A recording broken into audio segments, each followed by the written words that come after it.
I thought I had found true love, until the same man I sacrificed everything for stabbed me in the back in the most painful way possible.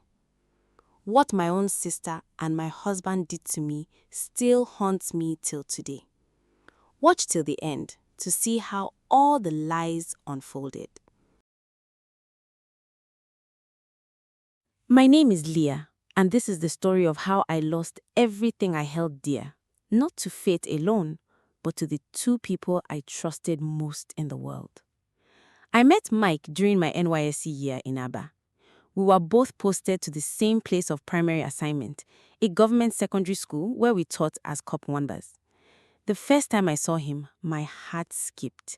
He was strikingly handsome, tall, with light skin that made people mistake him for a half-caste. I never thought someone like him would notice me. I was the quiet, average-looking girl who hid behind books and good grades. But Mike did notice me. He started with small talks after morning assembly, then shared snacks during break, and soon we were spending most evenings walking around the school compound talking about our dreams. He studied computer science at Imo State University, and I studied accounting at UNN. He made me feel seen.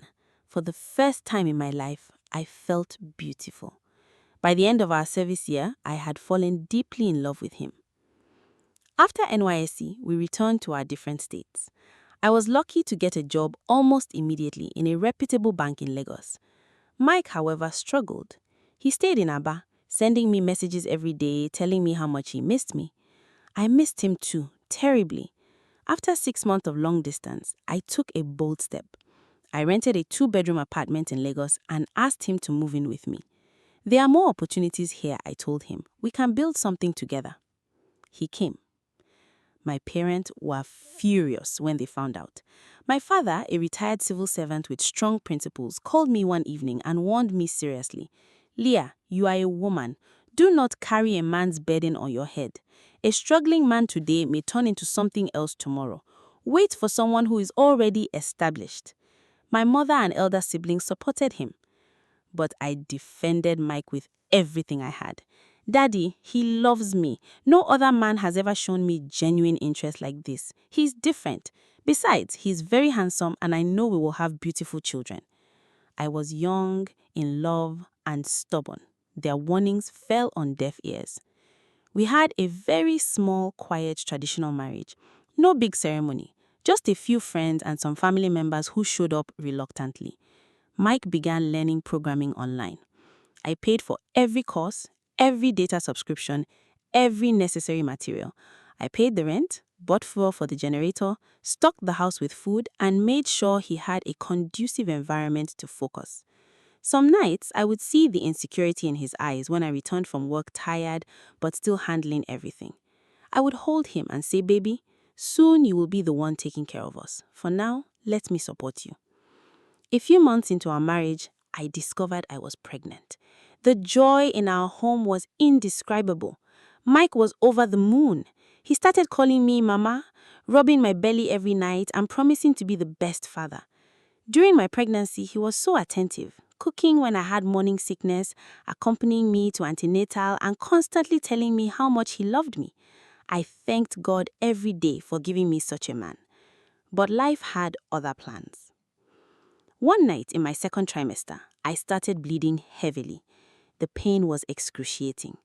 Mike rushed me to the hospital in panic.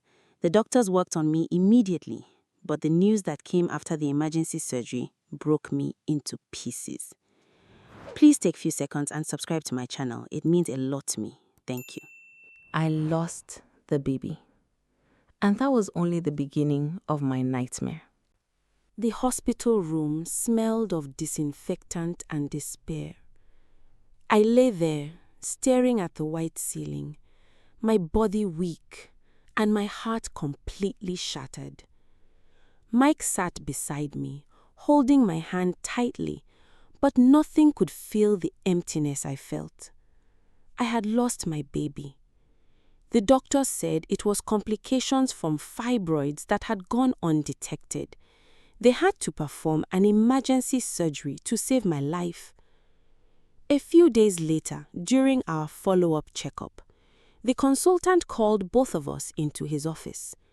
His face was gentle but serious.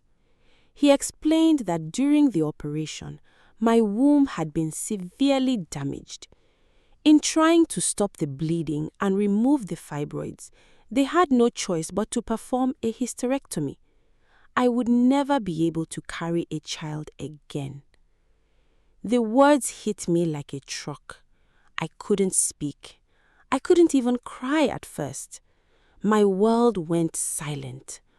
All the dreams I had of holding my baby, of decorating a nursery, of watching Mike play with our children, everything died in that moment. I wished they had let me bleed out on that operating table. At least I would have left with my child. Mike was quiet on the drive home. When we got to the house, he pulled me into his arms and whispered, "Leah, we will be fine. God knows best. If we can't have our own, we can always adopt." He said it to comfort me, and for a second, I tried to hold on to that hope. But deep down, the pain was too heavy. Our once lively home became like a graveyard. I would sit for hours, staring at nothing, replaying the sound of my own screams in the hospital. My parents, despite their disapproval of my marriage, showed sympathy. They sent my younger sister, Vera, who was waiting for her NYSC posting, to come and stay with us in Lagos. "She will help take care of you while you recover," my mother said over the phone. Vera arrived 1 week after the surgery. At 22, she was beautiful, vibrant, and full of life. She hugged me tightly at the door and said, "Sister Leah, I am here now. You will not go through this alone." And truly, she was a blessing at first. She cooked my favorite meals, helped me bathe when the pain was too much, cleaned the house, and sat with me for hours listening as I poured out my grief. She would hold my hand and say, "Big sis, God will heal your heart. You are still young and you have a good husband." Her presence brought some light back into my darkness. As weeks passed, I slowly began to heal physically. I returned to my job at the bank, and work became my escape. The busy environment, the numbers, the meetings, they helped me forget the emptiness I felt at home. But every time I stepped through the door, the memories came rushing back. One evening, after a particularly emotional day, I asked Vera to stay permanently. "Process your NYSC here in Lagos," I told her. "I need family around me right now. I don't want to be alone." She agreed happily. Mike also supported the idea. He said it was good for me to have my sister close. By this time, Mike had finished his programming courses and landed a solid job with a fast-growing tech company in Victoria Island. His salary was impressive. For the first time, he started handling most of the bills: rent, fuel, groceries. He even bought me gifts and took me out on dates again. I felt like maybe, just maybe, we were turning a corner. He no longer looked insecure. He carried himself like the man of the house I had always prayed for. Vera continued to be my rock. She encouraged me, made me laugh again, and helped around the house even after she started her NYSC. I trusted her completely. She was my blood after all. But looking back now, the signs were already there. Small things I chose to ignore. The way she would laugh a little too loudly at Mike's jokes. The way she sometimes avoided my eyes when I entered a room they were both in. The way Mike would sometimes stay up late in his study while Vera was still awake. I told myself I was being paranoid. After everything I had lost, I didn't want to lose my marriage too. 6 months passed, and life in our home had found a fragile rhythm. Mike was thriving in his new role at the tech company.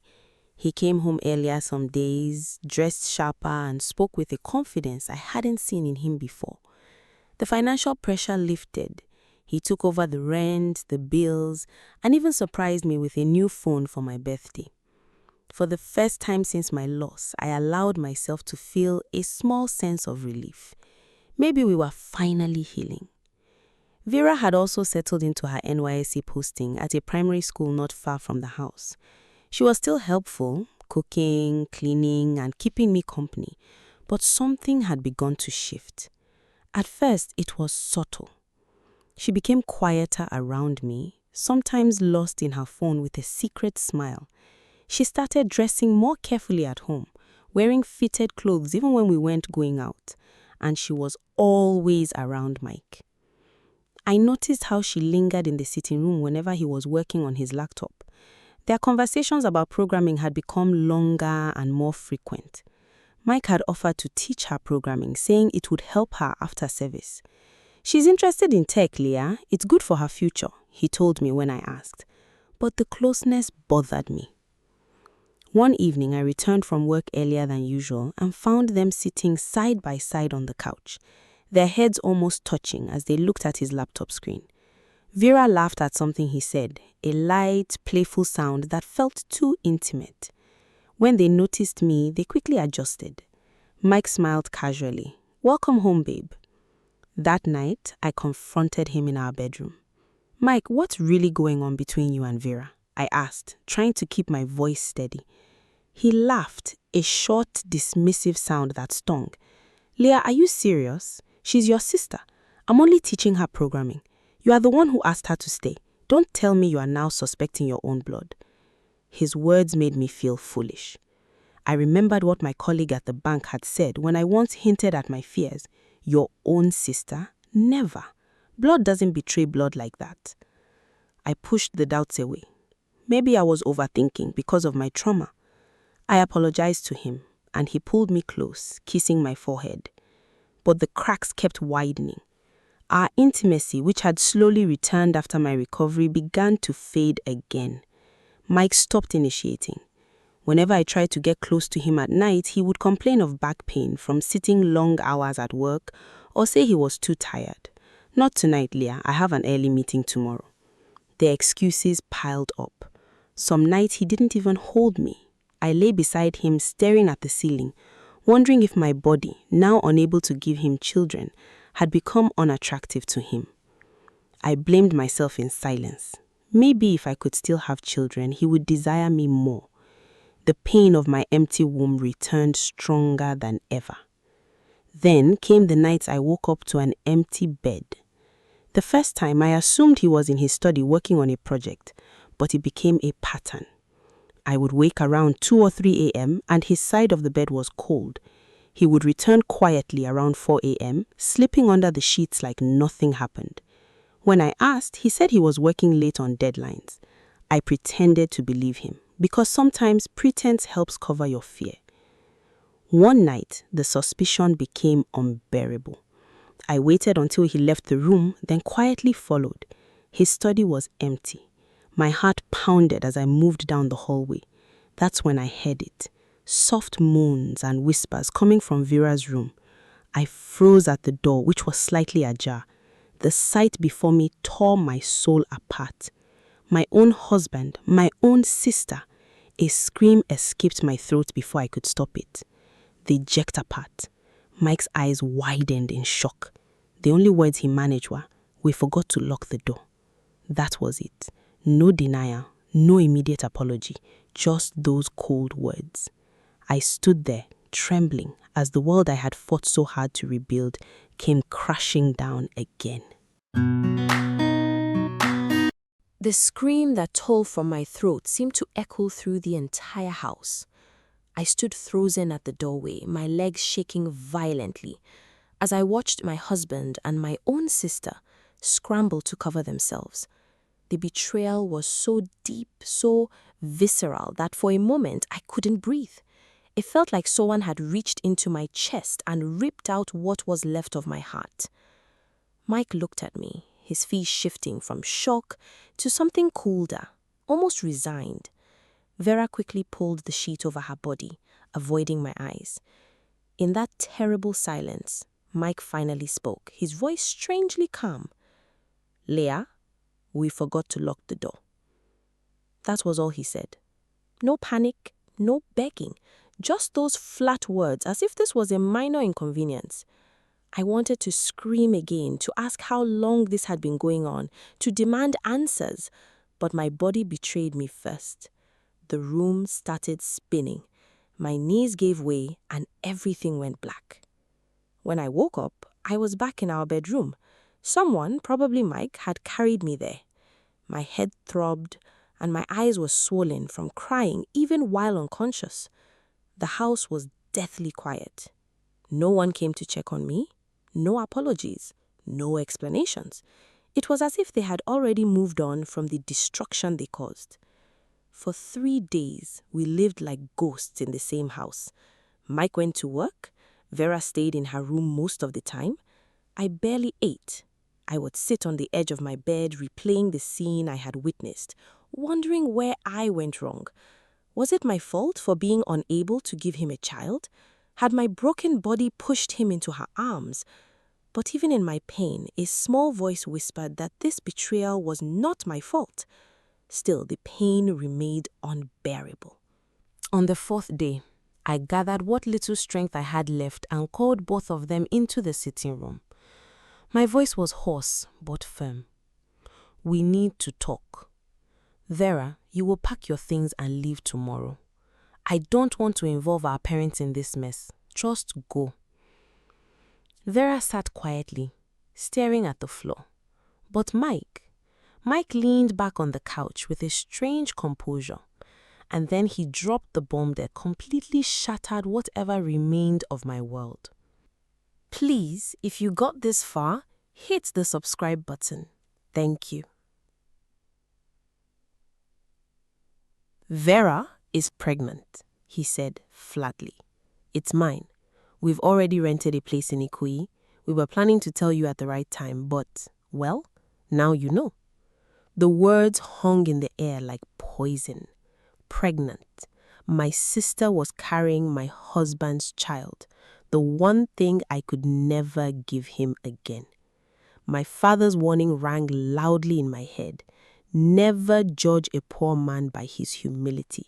Once he becomes successful, his true character may appear.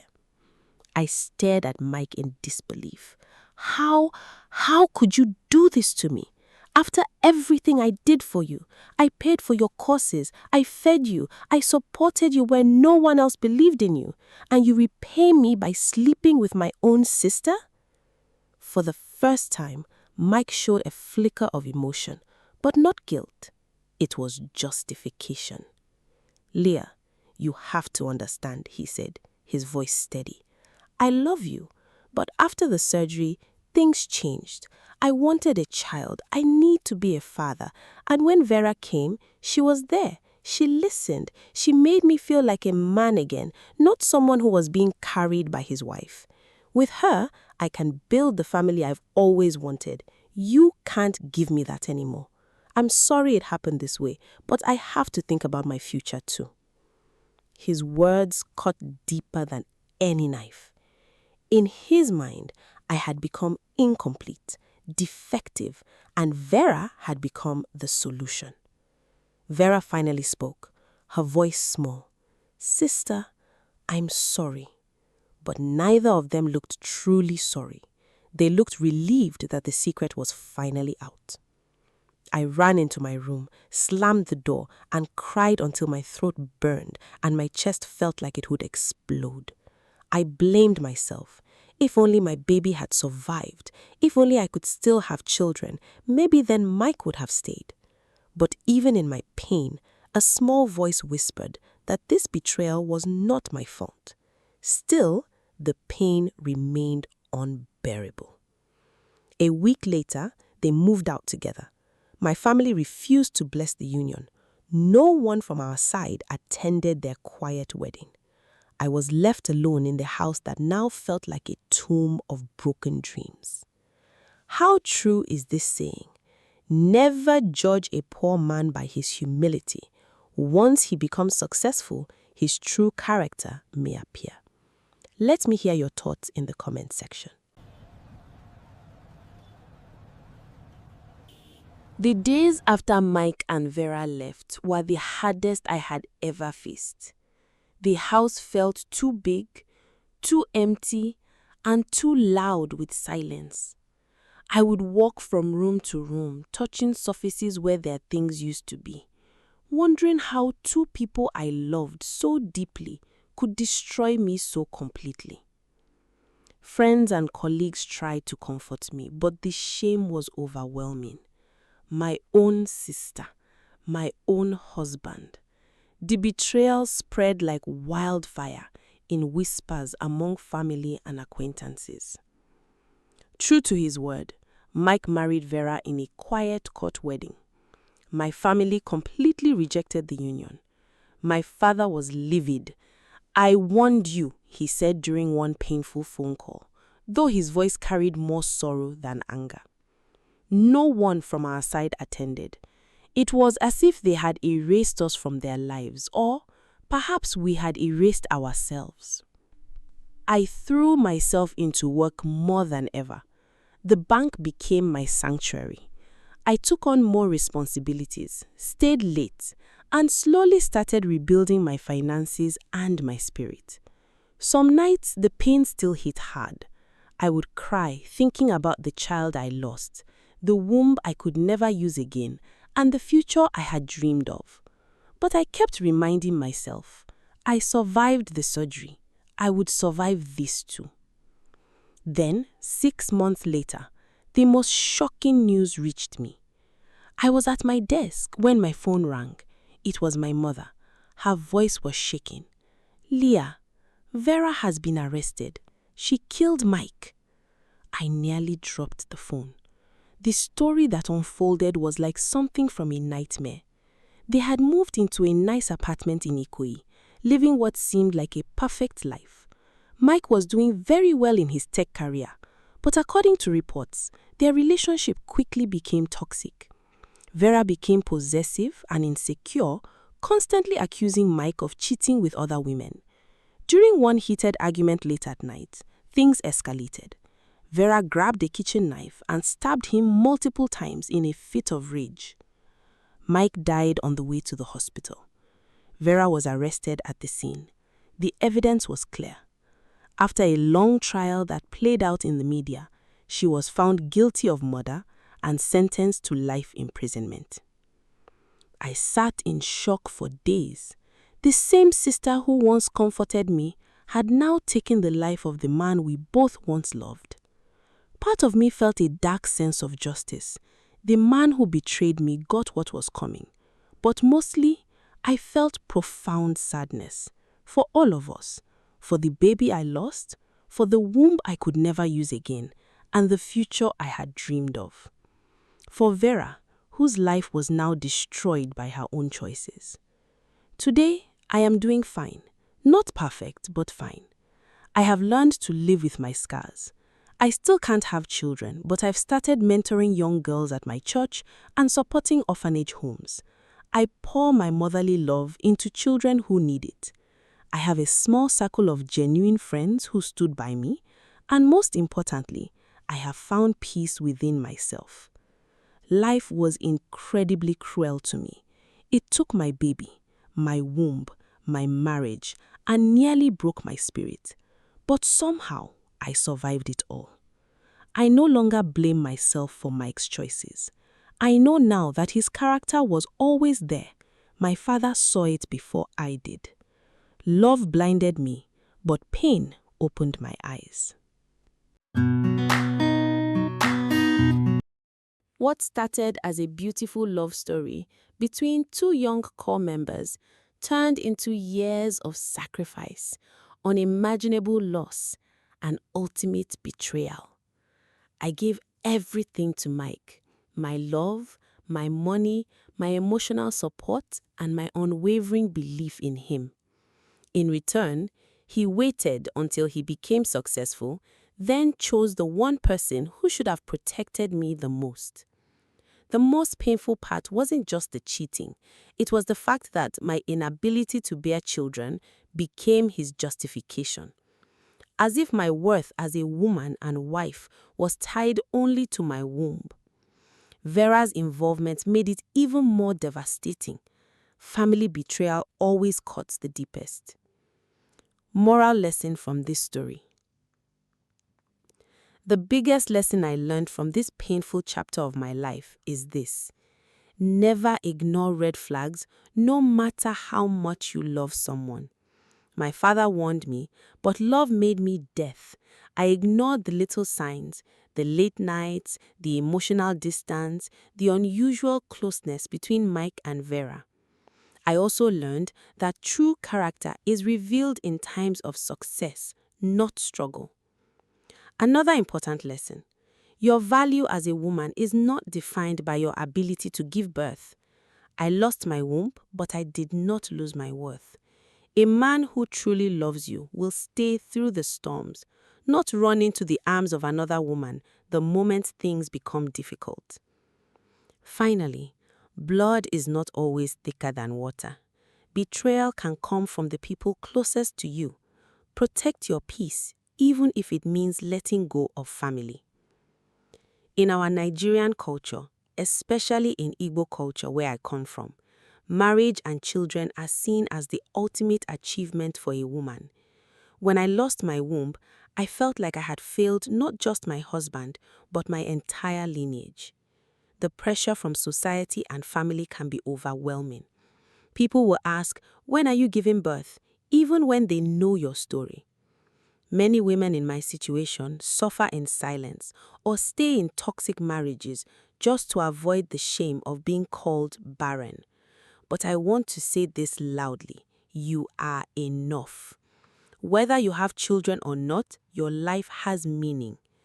In today's world, many women are choosing peace over painful marriages, and that is progress.